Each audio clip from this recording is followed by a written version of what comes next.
time, he was arrested from Parliament, bundled into the DCI, midnight.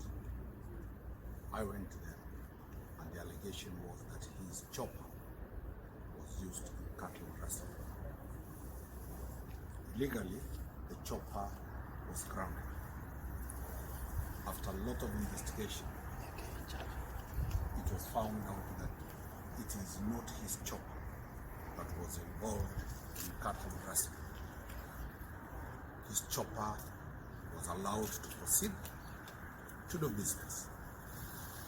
That time the argument was that Pkosing is being fought because he's the only Pokot and the only among the three people from Rift Valley who own choppers. That story we thought ended. Yesterday, Honorable Pkosing got an order from the boss of Civil Aviation suspending the license of his chopper without any reasons that they have been informed that that chopper was being involved in some criminal activities. We did demand from the DCI, and the DCI said they have not written any letter to the Director of Civil Aviation.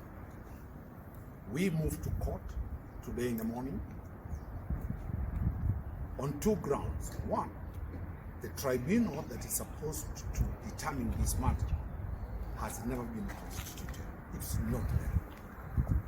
We moved to the court to seek the High Court to seek exemption so that Honorable Pkosing can be heard.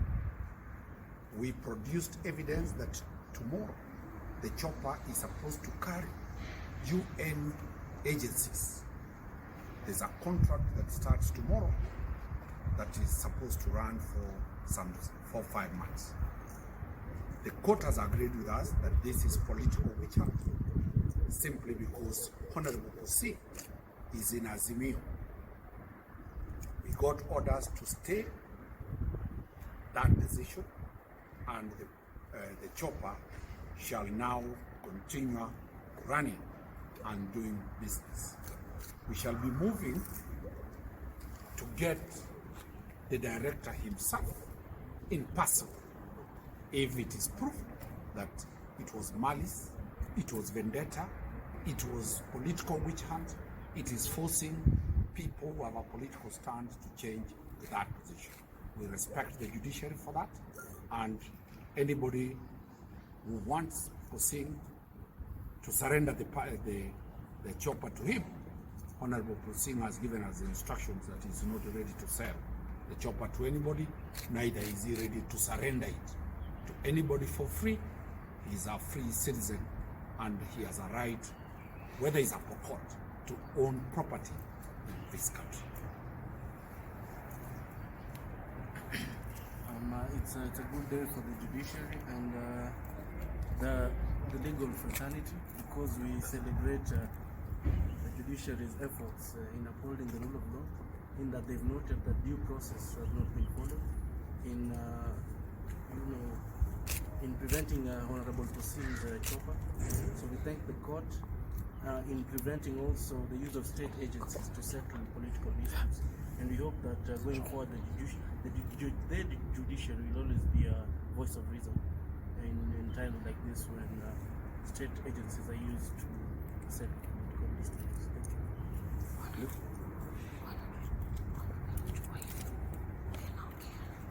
Anybody in this country, whether you're in whichever political dispensation, you have a right to conduct business. As long as they're not illegal, they're not illegal. When a person comes and tries to use political forces or try to use their offices or to use anything in their means to settle political scores or try to score political points, then the judiciary will always come to that rescue. So it is good that the judiciary has made these findings. It is good that the judiciary has stood with Mr. Pkosing, and we now wonder what else they will do next, because the court has noted that this is a way, it was a political move that it has stopped. Let this government of the day stop using these underhand tactics and untwisting people because they are not standing with you. Politics should be set aside from these other things. If you want somebody and you are accusing him of doing something, please bring the evidence. Follow the procedures and everything shall be smooth. Forget being rogue at this point. Thank you.